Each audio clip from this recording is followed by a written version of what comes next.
ট্যাংরা মাছের ঝাল বানানোর জন্য প্রথমেই দেখো এখানে আমি দুটো মিডিয়াম সাইজের পেঁয়াজ কেটে টুকরো করে নিয়েছি আর তিনটে শুকনো লঙ্কা একটু জলে ভিজিয়ে রেখেছিলাম, তো সেটা ওর সঙ্গে দিয়েছি, দিয়ে একটা দেখো স্মুথ একটা পেস্ট তৈরি করে নিয়েছি।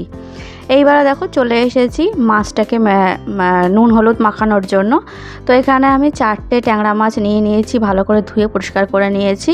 এইবারে এর মধ্যে আমি পরিমাণ মতো নুন দিয়ে দিলাম আর হাফ টিস্পুন হলুদ দিয়ে দিলাম। তো ভালো করে মাছটাকে নুন আর হলুদের সাথে ভালো করে একটুখানি মাখিয়ে নেব, যাতে নুন আর হলুদটা মাছের গায়ে ভালোভাবে লেগে যায়। তো দেখো নুন হলুদটা ভালো করে মাখানো হয়ে গেছে। তো এইবার আমি মাছটা ভেজে নেব। তো সেই জন্য আমি কড়ায় 2 টেবিল চামচ সর্ষের তেল দিয়ে দিয়েছি। তেলটা দিয়ে তার মধ্যে আমি তেলটা গরম হয়ে গেছে, এইবারে এর মধ্যে আমি সামান্য একটু নুন আর সামান্য একটু হলুদ ছড়িয়ে দিয়ে একটুখানি ভালো করে তেলটাকে মিশিয়ে নিলাম নুন হলুদের সাথে। নুন আর হলুদটা দিলাম তার কারণ হচ্ছে ট্যাংরা মাছ দেখবে ভাজতে গেলে অনেক সময় নিচের দিকে কড়াই নিচের দিকে আটকে যায়, ছালটা উঠে যায়, সেটা কিন্তু হবে না নুন আর হলুদটা দেওয়া থাকলে। তো মাছগুলো দিয়ে দিয়েছি, দিয়ে দেখো একটা পিঠ একটুখানি হালকা লালচে করে আমি ভেজে নিয়েছি। তো ট্যাংরা মাছ বেশি ভাজলে শক্ত হয়ে যায়, তো বেশি ভাজার দরকার নেই, হালকা একটু লালচে হলেই হয়ে যাবে। তো একটা সাইড আমি ওই মিনিট 3 মতন ঢাকা দিয়ে ভেজে নিয়েছি, আবার উল্টে দিয়ে আবার মিনিট 3 অন্য সাইডটাও ভেজে নিলাম। তো মাছগুলো দেখো আমার ভাজা হয়ে গেছে। তো আমি মাছগুলো এখন তুলে রেখে দিচ্ছি। তো মাছগুলো তুলে নিয়ে তারপরে এবারে গ্রেভিটা তৈরি করব। গ্রেভিটা তৈরি করার জন্য দেখো মাছ ভাজা যে তেলটা ছিল ওই তেলের মধ্যেই আমি কিছুটা পরিমাণে কালো জিরে দিয়ে দিলাম। তো কালো জিরে ফোড়ন দিয়ে একটুখানি ভালো করে নাড়াচাড়া করে দিলাম। কালো জিরে একটা সুন্দর গন্ধ বেরিয়ে গেছে। এইবারে এর মধ্যে আমি যে পেঁয়াজ আর শুকনো লঙ্কার পেস্ট যেটা তৈরি করে রেখে দিয়েছিলাম, তো ওইটাই দিয়ে দিলাম। দিয়ে এইবারে ভালো করে একটুখানি নাড়াচাড়া করতে হবে সময় নিয়ে। গ্যাসটা কিন্তু আমি মিডিয়ামেই রেখেছি, তার কারণ বেশি হাই করে দিলে পুড়ে যেতে পারে নিচটা।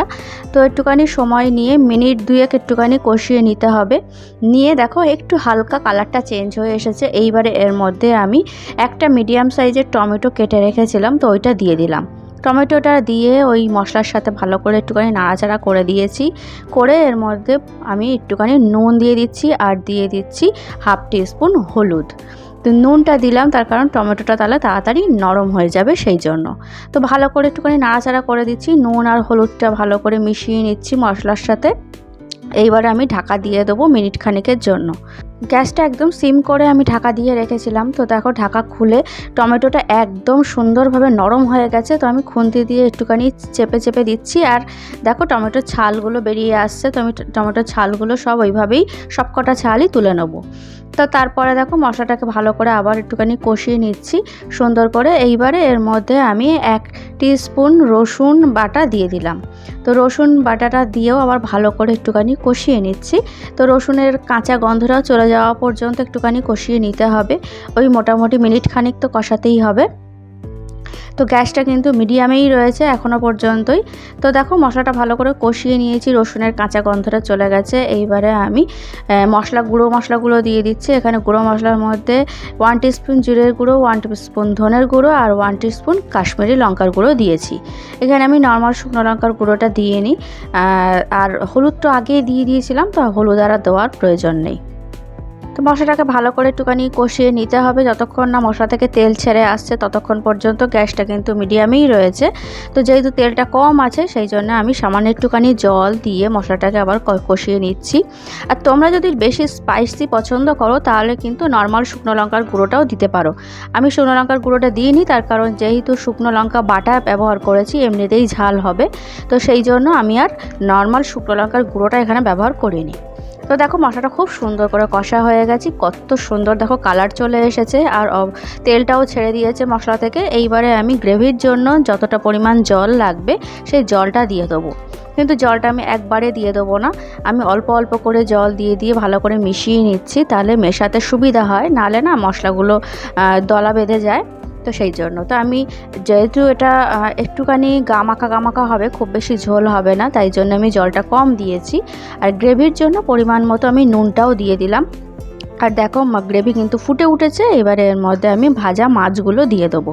তো ভাজা মাছগুলো দিয়ে একটুখানি হালকা হাতে নাড়াচাড়া করে দেবো। ঝোলের মধ্যে একটুখানি ডুবিয়ে ডুবিয়ে দেবো মাছগুলোকে, দিয়ে তারপরে আমি ঢাকা দিয়ে দেবো মিনিট 3-এর জন্য। গ্যাসটা কিন্তু আমি মিডিয়ামেই রাখবো, হাই করব না। বেশি হাই করে দিলে তাহলে ঝোলটা খুব তাড়াতাড়ি শুকিয়ে আসবে। তো আর ঢাকা দেওয়ার আগে আমি এখানে দেখো একটুখানি কাঁচা লঙ্কা চিড়ে দিয়ে দিচ্ছি 2টো কাঁচা লঙ্কা। তো সুন্দর একটা কাঁচা লঙ্কার গন্ধ বেরোবে। তো ঢাকা দিয়ে দিলাম। তো দেখো 3 মিনিট পরে ফিরে আসলাম, আমি ঢাকা খুলে নিয়েছি। গ্রেভিটা কিন্তু আমার একদম রেডি হয়ে গেছে, খুব সুন্দর করে গ্রেভি থেকে তেল ভেসে উঠেছে। তো নামানোর আগে আমি একটুখানি ধনেপাতা কুচি ছড়িয়ে নামিয়ে নেব। তো ব্যাস, আমার ট্যাংরা মাছের ঝাল কিন্তু একদম রেডি। যেমন সুন্দর দেখতে হয়েছে আর তেমনি সুন্দর কিন্তু গন্ধও বেরোচ্ছিল, আর খেতেও খুব সুন্দর হয়েছিল। অবশ্যই এইভাবে একবার ট্রাই করো, খুব ভালো লাগবে। তো আমার ভিডিওটা যদি ভালো লাগে লাইক করে দিও, আমার চ্যানেলটা সাবস্ক্রাইব করে দিও। তাহলে আজকের মতন টাটা, দেখা হবে আবার নেক্সট ভিডিওতে। সবাই খুব ভালো থেকো।